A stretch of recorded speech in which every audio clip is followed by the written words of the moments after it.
Watch out, it's gonna fall out the back. You can see that's a dedication for our artists. It's such an awesome feeling to see Yeah, there it is. 2D shit turn into Yeah. Actually, that's the planetary shape.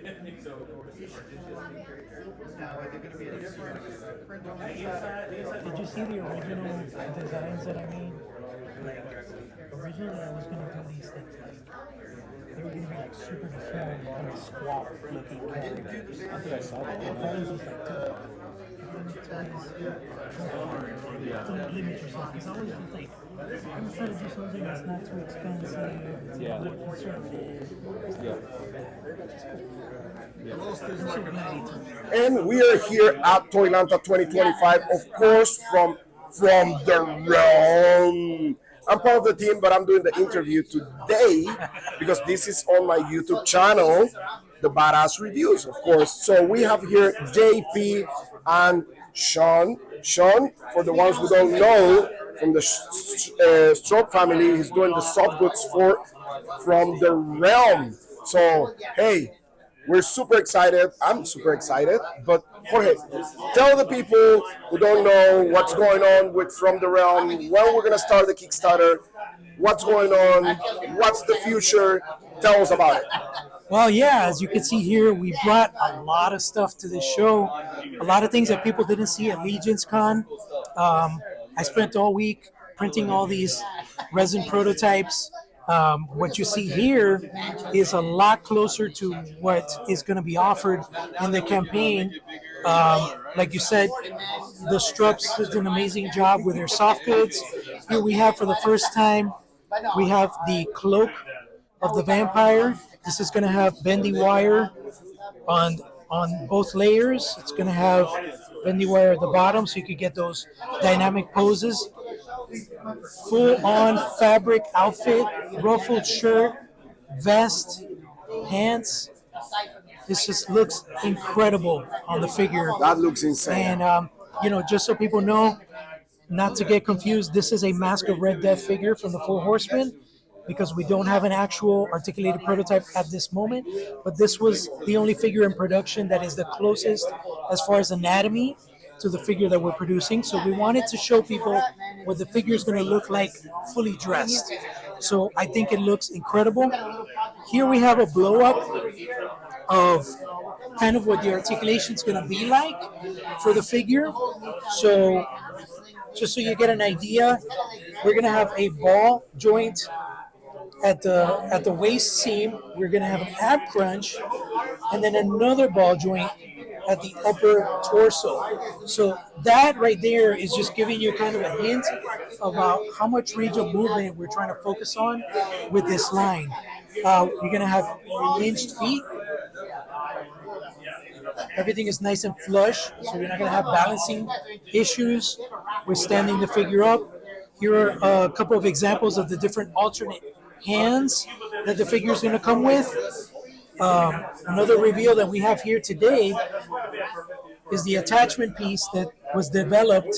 This is going to plug into the back of the vampire figure, and it's going to allow you to plug in the wing attachments. So that's going to be like a add-on that you could either opt in to buy during the Kickstarter, or it will be a separate piece, and it will also include this. So you'll have the articulated wings, and you'll have the shrouded kind of cape wings. This is printed in a translucent blue for the show, but this is not final. In final, it's going to be matte, and it's going to be painted very nice. So the main offerings here are going to be the blue colorway vampire, which is kind of like a Salem's Lot, Count Barlow inspired take on the vampire. And then we're going to have more like the regal, pale, elegant vampire. These are going to be like the two main SKUs. We're going to have a head pack, which is going to allow you to expand on the looks of your characters. This is a world premiere here. We just got this sculpted from Eric Sosa the last 2 days, and it looks phenomenal. Some of you may recognize the head portrait, may look a little familiar or not. Here we have some examples of some figures using these heads so you could see the different looks on posed action figures. So this iteration is a more classic traditional Dracula, very elegant, very 1980s style. And this, of course, is the punk vampire.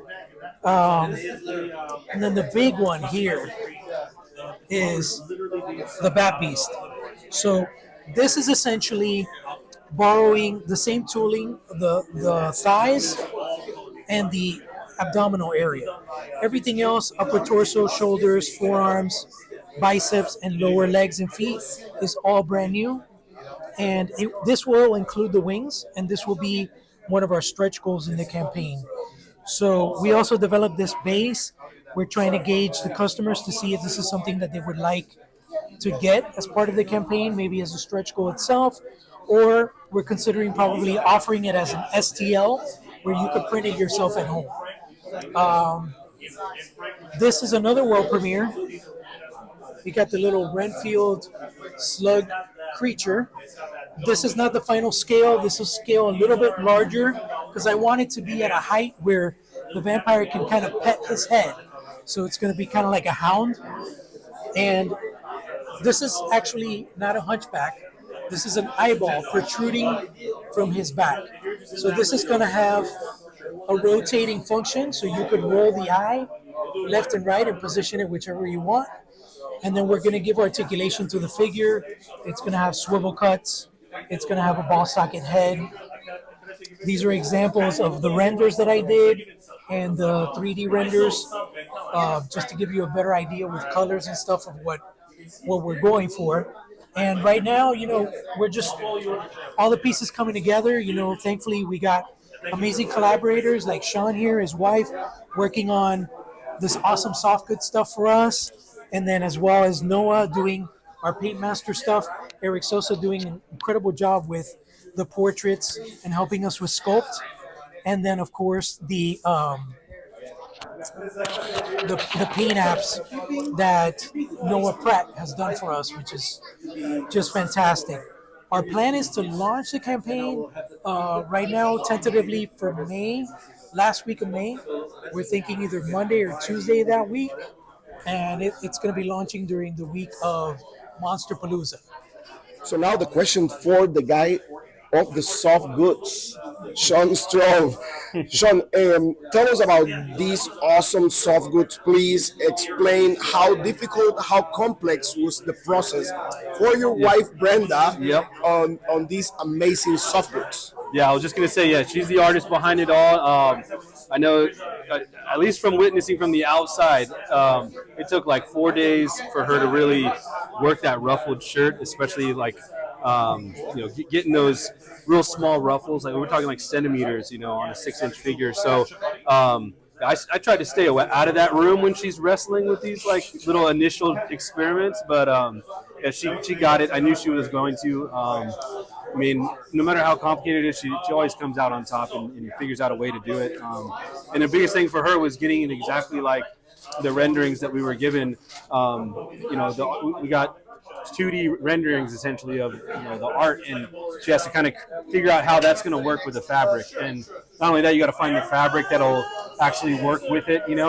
So it's definitely complicated, but we enjoy it. It's a fun process, and I love watching her work. I mean, people were blown away with the soft goods. Now that we show everybody the soft goods, I mean, you guys are one of the best in the business, so we're really happy to work with you guys. I mean, it is incredible, right, Jorge? Yeah, no, this is amazing. I mean, just one thing is like seeing the 3D static printouts that we had at Legion's Con, but to actually have an opposable figure with the clothing on it, it just really kind of like it brings the stuff to life, And when you have the soft goods on it, it's like you're looking at a miniature person. It's crazy. It's so detailed. I know. And this cape, Sean, like, tell us about, like, this one was like has wire cape and everything has like wires and stuff, right? Yeah. So the cape will be fully wired. So the cape is actually this material. We actually really like this material. We got it from our Doc Knock. We had a Victorian era Doc Knock cloak that we did, and we found that material for that. And so once we saw the 3D rendering, not the 3D rendering, but the art rendering, we immediately thought of that old Victorian cloak that we did. So it was perfect. We already knew the material we wanted to use. It really lightweight, and you can hold poses really well with it. But yeah, and then this is something that's new, like adding the chain. We haven't really added, any plastics or metal pieces to our stuff. A lot of it's hard to get out here in America, like buttons and zippers and stuff like that. They don't really sell it at this scale. So I saw it all for the first time this morning, actually, on my way here. She finished it at like 3 a.m. last night, and yeah, I was blown away by the cloak. It's exactly like the drawing. So, Man, that I mean, it is incredible. Everything. I mean, listen, me being part of this awesome project is kind of like blowing away my mind. I mean, it's incredible the amount of like good reactions from the people, the fans. I mean, they can't wait. We can't wait to get this done for you guys. I mean, end of May, we're aiming to do the Kickstarter to launch this awesome Kickstarter from the realm, guys. Stay tuned. Again, I mean, and nothing better than work with the best. I mean, and working with you guys is a blessing. And thank you so much, guys. thank you.